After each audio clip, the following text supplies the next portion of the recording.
बदलापूर लैंगिक अत्याचार प्रकरणातील आरोपी तुषार आपटे यांना भाजपकडून नगरसेवक पद देण्यात आले, स्वीकृत नगरसेवक पद देण्यात आले। खासगी शाळेचे सचिव तुषार आपटे यांच्यावर विविध कलमांतर्गत गुन्हा दाखल करण्यात आला होता। शिवाय अनेक दिवस ते कारागृहात होते। त्यानंतर त्यांना जामीन मिळाला आणि ते बाहेर आले। मात्र याच तुषार आपटेंना भाजपकडून बदलापूर नगर परिषदेत स्वीकृत नगरसेवक पद देण्यात आले। त्यामुळे बदलापूर शहरात संताप व्यक्त होतोय। विरोधी पक्षांनी सुद्धा भाजपला टार्गेट केलंय। तुषार आपटे हे आदर्श विद्या मंदिर शाळेचे अध्यक्ष होते। 25 वर्ष ते 9 वर्ष स्वागत यात्रेचं आयोजन करतात। तुषार आपटेंचा जो फॉर्म आहे तो कलेक्टर ऑफिसने मंजूर केलेला आहे आणि त्यांनी आमच्या भारतीय जनता पार्टीचे जे काही नगरसेवक आहेत त्यावेळेला त्यांनी उमेदवारी देखील मागितलेली, त्याला उमेदवारी दिली नाही। जो काही निर्णय वरिष्ठांकडून आलेला आहे त्यानुसार त्यांना उमेदवारी दिली आणि त्यांचा फॉर्म कलेक्टर ऑफिसने मंजूर केलेला आहे।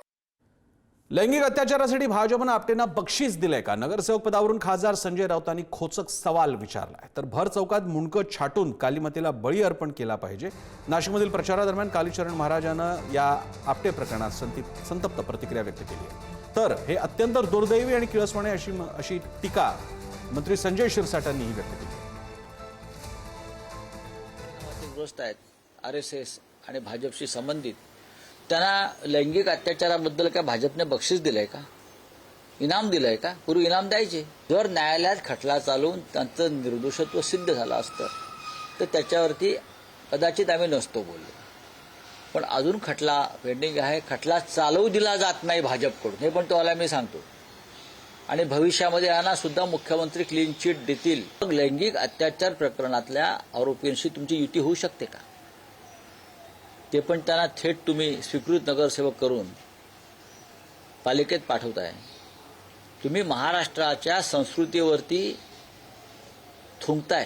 तो आरोप जर सिद्ध झाला तर त्याला भर चौकात त्याचं मुंडकं छाटून काली मातेला त्याचा बळी अर्पण केला पाहिजे, असं माझं स्पष्ट मत आहे। तर आरोप सिद्ध झाला पाहिजे, कारण की न्यायव्यवस्थेच्या कटघऱ्यात आपण निरंतर वागूनच धर्मराज्याची स्थापना करू शकतो। ज्यांनी छोट्या मुलीवर लैंगिक अत्याचार केले त्यातला जर आरोपीला आपण स्वीकृत सदस्य करत असाल तर याला कोणीही मान्यता देणार नाही। ही बाब अत्यंत गांभीर्याने घेतली पाहिजे होती। अशा पद्धतीने राजकारण करणं हे गैर आहे।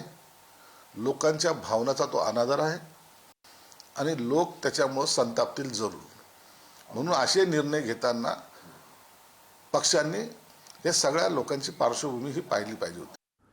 दरम्यान महसूल मंत्री चंद्रशेखर बावनकुळे यांनी या संदर्भात प्रतिक्रिया दिली आहे। हा स्थानिक विषय असून माहिती नसल्याचं म्हणत बावनकुळेंनी हात झटकले। तर दुसरीकडे भाजपनं नगरसेवक पदावरून आपटेंना तातडीनं काढलं नाही तर बदलापुरात महामोर्चा काढणार असा इशारा मनसेच्या अविनाश जाधवांनी दिला आहे। स्थानिक लेवलला मला बघायला लागेल, प्रत्येक गोष्टीची माहिती। काल मी प्रवासामध्येच आहे, त्यामुळे मी माहिती घेणारी तुमच्याशी चर्चा करणार।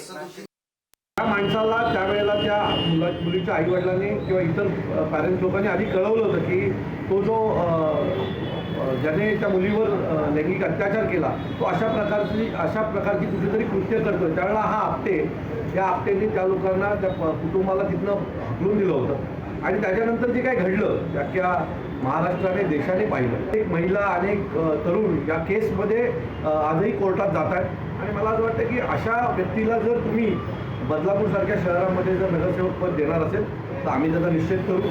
भारतीय जनता पक्षाला विनंती आहे की ताबडतोब त्याला नगरसेवक पदावर हटवावं, नाहीतर तुमची गाठ ही आमच्याशी आहे। जर आपटेंच्या बाबतीत निर्णय बदलला गेला नाही तर बदलापूरमध्ये एक महामोर्चाचं आयोजन महाराष्ट्र नवनिर्माण सेनेकडनं केलं जाईल। याबद्दल बोलण्यासाठी आपल्यासोबत आपले स्थानिक प्रतिनिधी स्वप्नील पाटील आहेत। स्वप्नील, या प्रकरणानंतर हे आपटे आहेत, तुषार आपटे, त्यांच्याशी काही बोलता आलंय का? त्यांचं स्वतःचं याबद्दल काय म्हणणं आहे? आणि दुसरी गोष्ट, स्थानिक भाजप पदाधिकाऱ्यांचं काय म्हणणं आहे ज्यांनी हा निर्णय घेतला त्यांना स्वीकृत नगरसेवक पद देण्याचा?